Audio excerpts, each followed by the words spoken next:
সালামুন আলাইকুম। এই যে মুমিনদের প্রতি কোনো হুকুম নাই, মুমিনদের কোনো ইবাদত নাই, মুমিনরা স্বাধীন হয়ে গেছে, মুমিনরা ইবাদতের ঊর্ধ্বে উঠে গেছে, এই যে ভুল দর্শন, এই ভুল দর্শনটা কি আল্লাহর পবিত্র কোরআন এবং আহলে বায়াতের সাথে তাদের এই বক্তব্যের কোনো মিল আছে? আমরা একটু দেখি। পবিত্র কুরআনুল কারীমের 9 নম্বর সূরা, সূরা তাওবা এর 112 নম্বর আয়াতে আল্লাহ রাব্বুল আলামিন বলতেছেন মুমিনদের বিষয়, আর তারা তওবাকারী, ইবাদতকারী, সিয়াম পালনকারী, প্রশংসাকারী, রুকুকারী, সেজদাকারী এবং ভালো কাজের আদেশদাতা, মন্দ কাজের বাধা প্রদানকারী আর আল্লাহর সীমা সমূহের সংরক্ষণকারী। যে মুমিনরা এই 9টা বিষয় তাদের লাইফে প্রতিষ্ঠিত করলো, সেই মুমিনদেরকে মহানবী সাল্লাল্লাহু আলাইহি ওয়াসাল্লামের মাধ্যমে আল্লাহ রাব্বুল আলামিন বললেন ওই মুমিনদেরকে সুসংবাদ দিন।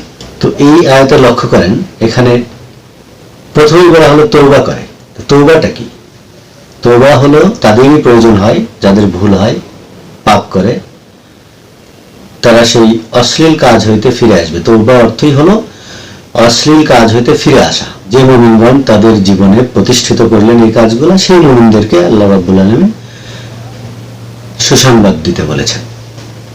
তো এখানে কিন্তু একবারের জন্য এই আয়াতে আমানু শব্দের গন্ধও নাই, ব্যবহার হয়নি, মুমিন শব্দ এসেছে। এই ভাইরাল গবেষকেরা কি বলতেছে? মুমিনের ইবাদত নাই। তো আয়াতে লক্ষ্য করেন তওবার পরে ইবাদত শব্দ এসেছে। তো ইবাদতটা হলো এমন একটা বিষয় যে বিষয়ের মধ্যে সমস্ত আমলগুলোই সন্নিবেশিত আছে, সমস্ত কিছু মিলেই ইবাদত। তো সেই ইবাদত বললেই তো হয়ে যায়। তারপরেও কেন ইন্ডিকেট করে বলা হচ্ছে প্রশংসা জ্ঞাপন করো আল্লাহর, সিয়াম করো, রুকু করো, সেজদা করো, এরপরে ভালো কাজের আদেশ দাও, মন্দ কাজে বাধা প্রদান করো। এই যে সামগ্রিক বিষয়গুলা, এইগুলাকে ইন্ডিকেট করে বলা হচ্ছে কেন? এই কারণেই বলা হচ্ছে যে ইবাদত বলতে অনেক কিছুই বলা হয় যে সবকিছুতে তোমরা করবেই, কিন্তু যে বিষয়গুলা ইন্টারনালি তুলে ধরলাম, এই সিয়াম করা, প্রশংসা করা, রুকু করা, সেজদা করা, ভালো কাজে পরামর্শ দেওয়া বা ভালো কাজ শিক্ষা দেওয়া, মন্দ কাজে বাধা প্রদান করা, আল্লাহর সীমাসমূহ সংরক্ষণ করা, এই যে শর্তগুলা যারা পূরণ করবে এবং এটা অবশ্য করণীয়, এটা করতে হবে। তাহলে মুমিনের কোন ইবাদত বাদ গেল? তো যেখানে ইবাদত উল্লেখ হয়েছে সেখানে মুমিনের আর কিছু বাদ থাকে? তারপরেও এই আয়াতে আপনি লক্ষ্য করেন ইবাদতের পরেই আল্লাহ বলতেছে প্রশংসা জ্ঞাপন করবে আল্লাহর। এরপরে কি করবে? সিয়াম পালন করবে, যেটা রোজা। এরপরে কি করবে? রুকু করবে, সেটা আনুষ্ঠানিক অনানুষ্ঠানিক দুইটাই। সেজদা করবে, আনুষ্ঠানিক অনানুষ্ঠানিক দুইটাই। তো এরপরে ভালো কাজের আদেশ দিবে তারা, মন্দ কাজে বাধা প্রদান করবে, নিষেধ করবে, আর কি করে? আল্লাহর সীমাসমূহ সংরক্ষণ করবে। তো কোন ইবাদত মুমিনের এখানে বাদ পড়লো? এই যে শর্তগুলো আল্লাহ দিলেন, এই শর্তগুলো যারা ফুলফিল আপ করবে সেই মুমিনদেরকে আল্লাহ সুসংবাদ দিতে বলেছেন মহানবী সাল্লাল্লাহু আলাইহি সাল্লামকে। এই আয়াতে সেই বর্ণনা এসেছে। তো যারা বলছে মুমিনের কোনো হুকুম নাই, কোনো ইবাদত নাই, তো এই আয়াতে কোন ইবাদতটা আল্লাহ এখানে বাদ রাখলেন? তওবা করার পরে ইবাদতের কথা নিয়ে আসলেন, তার মধ্যে সবকিছুই আছে। তারপরেও ইন্টারনালি যে বিষয়গুলো করতেই হবে, মাস্ট বি, সেই বিষয়গুলো আবার তুলে ধরলেন। তো এই ভাইরাল গবেষকেরা যে প্রচারণা দিচ্ছে মুমিনের কোনো হুকুমই নাই, মুমিনের কোনো ইবাদত নাই, মুমিন ইবাদতের ঊর্ধ্বে চলে গেছে, তো এই আয়াত কি সে কথা বলে? তো আল্লাহর কোরআন কি বলে আর আপনারা কি বলতেছেন? তো যারা এই ইবাদত থেকে মানুষকে বিমুখ করার জন্য পরামর্শ দেয় বা বাধা প্রদান করে, তাদের জন্য কিছু তাবারক আল্লাহ রাব্বুল আলামিন দিয়েছেন। এর আগে একটা পর্বতে বলেছিলাম যে আপনাদেরকে তাবারক দেব, তা আজকে সেই তাবারকটা নিয়ে এসেছি। সেই তাবারকটা দেখেন যে আল্লাহ আপনাদেরকে কি তাবারক দিয়েছেন। সূরা আল মাইদার 58 নম্বর আয়াতে আল্লাহ রাব্বুল আলামিন বলতেছেন, যখন তোমরা সালাতের জন্য আহ্বান করো তখন তারা তোমাদেরকে উপহাস করে, আর তারা এই কারণে এটা করে, তারা নির্বোধ, জ্ঞানহীন। নির্বোধ কারা? যাদের বিচার বুদ্ধি নাই। এখানে লক্ষ্য করেন এই আয়াতে সালাতের দিকে আহ্বান করা। তো যে সালাতে মানুষকে আহ্বান করে একত্রিত করে দলবদ্ধভাবে সালাত পালন করা হয়, সেটা কি দায়েমি সালাত হয় না ওয়াক্তিয়া সালাত হয়?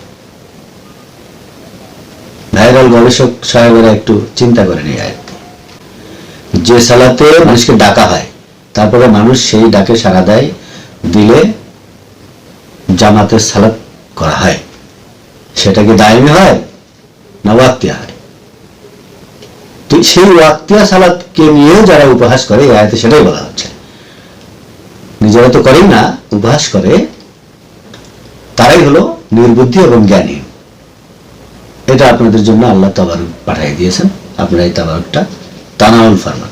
এই 5 নম্বর সূরা আল মাইদার 91 নম্বর আয়াতে আল্লাহ রাব্বুল আলামিন বলতেছে, মদ, জুয়া এগুলোর মাধ্যম দিয়ে শয়তান মানুষকে প্ররোচনা দেয়, ধোঁকা দেয়। আর এরপরে বলতেছে, শয়তান তো এটাই চায় যে তোমরা জিকির এবং সালাত থেকে বিরত থাকো। এখানে দুইটা শব্দ খেয়াল করেন, জিকির এবং সালাত আলাদা আলাদা ভাবে পাঠানো হয়েছে। এই জিকির এবং সালাত থেকে বিরত করা, এটা হলো শয়তানের কাজ, আল্লাহ রাব্বুল আলামিন ঘোষণা করেছেন। এখানে এরকম সুযোগ নাই যে আমি তো জিকির করতেছি, আমাকে সালাত করতে হবে না, আবার তুমি সালাত করো, তোমার জিকির লাগবে না। এই দুইটা যে কোনো একটার থেকেই বিরত থাকবে যারা, বা বিরত রাখার জন্য যারা পরামর্শ দিবে, উভয়ই সমঅপরাধী এবং তারাই শয়তানের পথ অনুসরণ করছে। কেন? যেহেতু এই জিকির থেকে বিরত রাখা বা সালাত থেকে বিরত রাখা, এটা কার কাজ? শয়তানি কাজ। তো যারা এই সালাত, আনুষ্ঠানিক সালাতই হোক আর দায়েমি সালাতই হোক, যে কোনো একটির থেকেই বিরত থাকার জন্য বা বিরত হওয়ার জন্য পরামর্শ দিচ্ছে, তারা কি এই শয়তানের পথ অনুসরণ করছে না? তারা কি আল্লাহর পথ অনুসরণ করছে? তো যারা আপনারা এই মুমিন তকমা লাগায়া মানুষকে এই ইবাদত থেকে বিচ্ছিন্ন করলেন, সালাত থেকে বিচ্ছিন্ন করলেন, ওয়াক্তিয়া সালাতের বিরোধিতা করতেছেন, আপনারা কি শয়তানের পথ অনুসরণ করছেন না? এই 5 নম্বর সূরার 91 নম্বর আয়াত অনুযায়ী এটা অনেক বড় তাবারক আপনাদের জন্য। তো ভাই, মানুষকে মিথ্যার উপরে প্রতিষ্ঠিত হওয়ার পরামর্শ না দিয়ে তাদেরকে মহান আল্লাহর সে যে ইবাদতই করুক। এমনি তো নফস আল্লাহর ইবাদত করতেই চায় না, শয়তানের প্ররোচনায়, খান্নাসের প্ররোচনায় বারবার অ্যাটাক হয়, আক্রান্ত হয়। তো সেখানে যারা ইবাদতমুখী, তাদেরকে এই যে মুমিন তকমা সামনে ধরে তাদেরকে ইবাদত থেকে বিচ্ছিন্ন করা, এটা নিশ্চিত কোনো ওলি আল্লাহর কাজ নয়, এটা কোনো পীর মুর্শিদের কাজ নয়, এটা হতে পারে না কোনো আল্লাহ আলা বান্দার কাজ, কখনই হতে পারে না। তো সুতরাং নিজেদের অবস্থানটা কোথায় সেটা নির্ধারণ করুন, পারলে মানুষকে সত্য সঠিক পথের সন্ধান দেন। আখির দাওয়ানা আনিল হামদুলিল্লাহি রাব্বিল আলামিন।